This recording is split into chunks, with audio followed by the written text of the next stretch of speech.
আলোচনা করতে হচ্ছে ধর্মীয় মেরুকরণের রাজনীতি নিয়ে, কারণ সেকুলারিজমের প্রশ্ন যখনই ওঠে তখন বিজেপির কাউন্টার কিন্তু বিকাশ রঞ্জন ভট্টাচার্য আমাদের সঙ্গে রয়েছেন।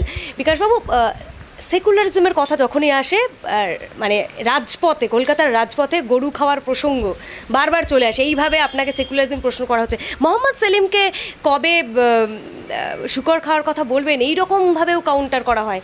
কি বলবেন আলটিমেটলি, মানে এত দুর্নীতি, এত ইস্যু, সেখানে ধর্ম জাতপাত দেখুন, এ প্রসঙ্গে আমি বহুবার বলেছি, আমি বহুবার প্রকাশ্যে চ্যালেঞ্জ করেছি যে আপনারা দেখান হিন্দু ধর্মের কোথায় আছে। হিন্দু ধর্ম বলতে কিছু নেই, যে সমস্ত হিন্দু শাস্ত্র পুরাণ যেটাকে ওরা মনে করে ওদের কাছে পবিত্র, নিশ্চয়ই পবিত্র, সেখান থেকে দেখান যে গরুর মাংস খাওয়াটা একটা অনৈতিক কাজ, বা তা খেলে পরে হিন্দু ধর্মের সর্বনাশ হয়ে যাবে। আজ পর্যন্ত কেউ দেখাতে পারেননি।